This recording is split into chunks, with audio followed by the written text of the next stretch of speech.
islamiccharts.com में खुश आमदीद।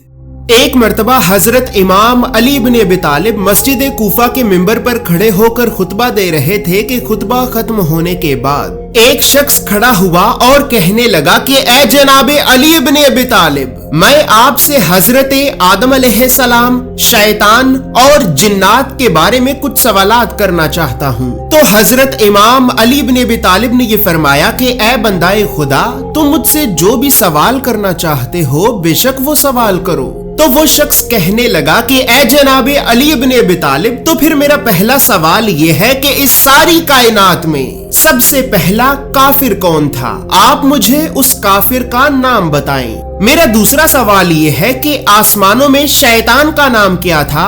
आप मुझे शैतान का वो नाम बताएं। मेरा तीसरा सवाल ये है कि जिस तरह हम इंसानों की शुरुआत हजरत आदम अलैहिस्सलाम से हुई थी, तो क्या इसी तरह हम इंसानों से पहले मखलूकाते जिन्नात की भी शुरुआत क्या किसी एक जिन से हुई थी? अगर किसी एक जिन से हुई थी तो फिर आप मुझे उस जिन का नाम बताएं। मेरा चौथा सवाल ये है कि जिस तरह अल्लाह ने हम इंसानों की हिदायत और रहनुमाई के लिए हम इंसानों में अपने नबियों और पैगंबरों को भेजा था, तो क्या इसी तरह अल्लाह ने मखलूकाते जिन्नात की भी हिदायत और रहनुमाई के लिए जिन्नात की तरफ भी अपने किसी नबी या पैगंबर को भेजा था या फिर नहीं? मेरा पांचवा सवाल यह है कि जब जन्नत में हजरत आदम अलैहिस्सलाम से एक भूल की वजह से अल्लाह की नाफरमानी हुई, तो उस नाफरमानी के बाद हजरत आदम अलैहिस्सलाम अल्लाह से रो रो कर किस कदर माफी मांगते रहे थे? आप मुझे हजरत आदम अलैहिस्सलाम के उस रोने और अल्लाह से माफी मांगने की कैफियत के बारे में भी बताएं। इसी तरह मेरा छठा सवाल यह है कि जब अल्लाह ने आदम अलैहिस्सलाम को जन्नत से निकाल कर इस जमीन पे उतारा था, तो अल्लाह ने आदम अलैहिस्सलाम को इस जमीन पे किस हिस्से की तरफ उतारा था? आप मुझे इस जमीन के उस हिस्से का नाम बताएं। मेरा सातवां सवाल ये है कि आखिर हजरत आदम अलैहिस्सलाम ने इस जमीन पे कितने साल तक जिंदगी गुजारी थी? आप मुझे हजरत आदम अलैहिस्सलाम की उम्र के बारे में बताएं। मेरा आठवां सवाल ये है कि आखिर जब जन्नती लोग जन्नत में जाएंगे तो जन्नत में जाने के बाद ये जन्नती लोग आपस में किस जुबान में बात किया करेंगे? आप मुझे इन जन्नती लोगों की जुबान के बारे में बताएं। और इसी तरह आखिर में अब मेरा 9वां सवाल ये है कि जब दोज़खी लोग दोज़ख में जाएंगे तो दोज़ख में जाने के बाद ये दोज़खी लोग भी आपस में किस जुबान में बात किया करेंगे?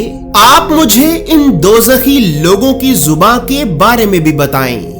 तो इसी तरह बस फिर अब जैसे ही उस शख्स ने हजरत इमाम अली इब्न अबी तालिब से अपने ये 9 सवाल किए, तो फिर हजरत इमाम अली इब्न अबी तालिब ने इस शख्स को इसके इन 9 सवालों में से पहले सवाल का ये जवाब दिया कि ए बंदाए खुदा, तुम्हारा पहला सवाल ये है कि आखिर इस सारी कायनात में सबसे पहला काफिर कौन था?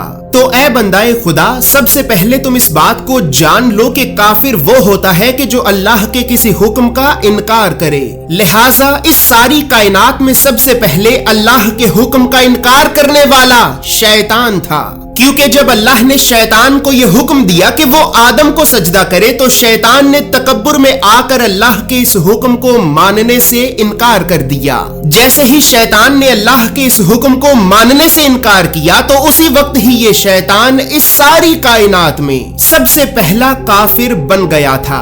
लिहाजा ए बंदाए खुदा, जान लो कि शैतान ही सारी कायनात में सबसे पहला काफिर है। इसी तरह तुम्हारा दूसरा सवाल यह है कि आसमानों में शैतान का नाम क्या था? तो ए बंदाए खुदा, जान लो कि आसमानों में फरिश्ते शैतान को हारिस के नाम से पुकारते थे।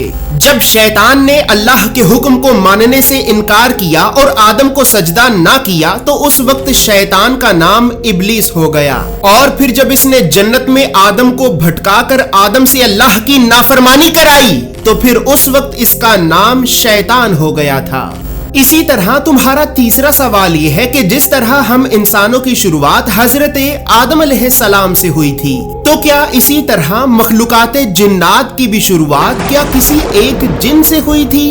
तो ए बंदाए खुदा, जान लो कि मखलूकाते जिन्नात की भी शुरुआत एक जिन से ही हुई थी, और उस पहले जिन का नाम शौमान था। और अल्लाह ने इस पहले जिन शौमान को भड़कती हुई आग के एक शोले से पैदा किया था।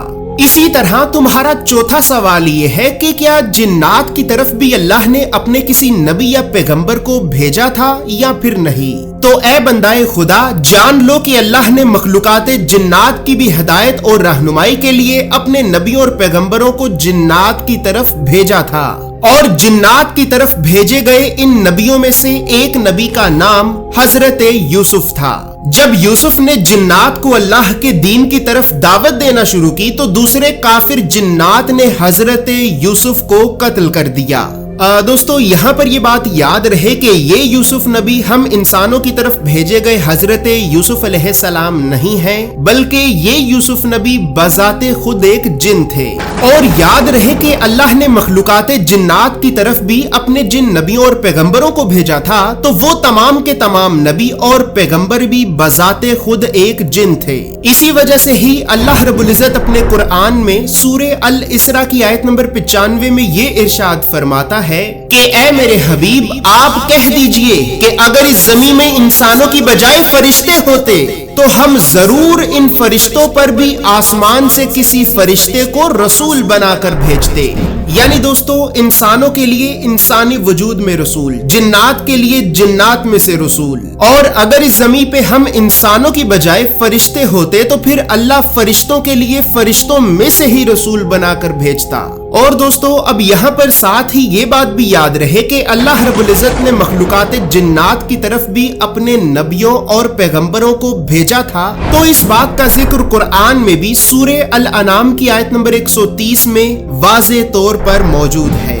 اسی طرح اے بندائے خدا، اب تمہارا پانچواں سوال یہ ہے کہ جب جنت میں آدم علیہ السلام سے اللہ کی نافرمانی ہوئی تو اس نافرمانی کے بعد آدم علیہ السلام کس قدر رو رو کر اللہ سے معافی مانگتے رہے تھے؟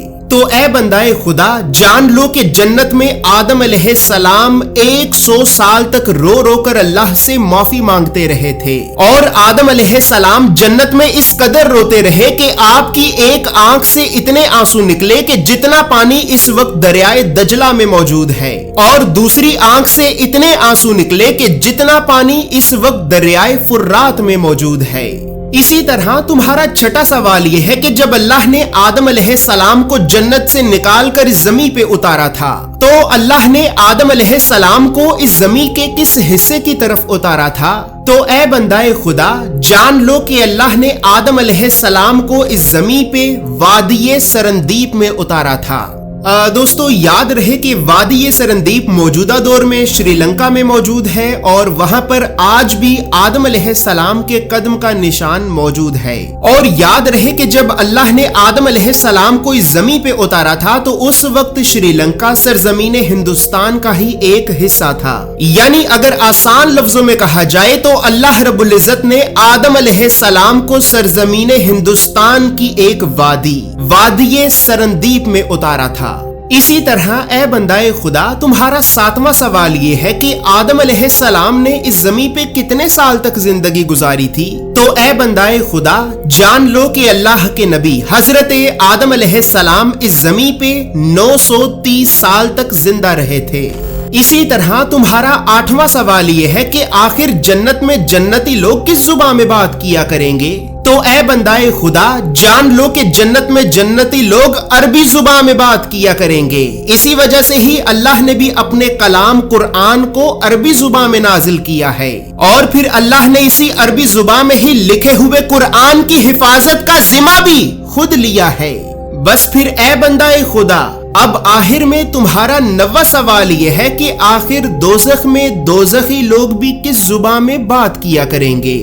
دوستو آخری سوال کا جواب آپ کو بتانے سے پہلے میں یہاں پر آپ کو تمام انبیاء کرام کے اس شجرہ نسب کا تعارف کرانا چاہتا ہوں، اور یہ تعارف اس وجہ سے کرانا چاہتا ہوں کہ افسوس آج کے اس دور میں ہم مسلمان اللہ کے نبیوں سے اس قدر دور ہو چکے ہیں کہ ہمیں قرآن میں موجود اللہ کے نبیوں کے نام تک मालूम नहीं। तो दोस्तों इसी मसले को मद्देनजर रखते हुए हमने अल्लाह के सबसे पहले नबी हजरत आदम अलैहिस्सलाम से लेकर अल्लाह के आखिरी नबी हजरत मोहम्मद सल्लल्लाहु अलैहि वसल्लम तक तमाम अंबिया कराम के एक मुकम्मल और मुस्तनद शजराए नसब को बनाया है। इस शजराए नसब में हमने तमाम अंबिया कराम अलैहिमुस्सलाम के बारे में बहुत सी मालूमात को लिखा है। उन मालूमात के बारे में जानने के लिए या फिर तमाम अंबिया कराम के इस शजराए नसब को हासिल करने के लिए आप अभी हमारी वेबसाइट islamiccharts.com को विजिट करें, या फिर आप हमें हमारे व्हाट्सएप नंबर पर राब्ता करके भी तमाम अंबिया कराम के इस मुकम्मल और मुस्तनद शजराए नसब को बाआसानी हासिल कर सकते हैं।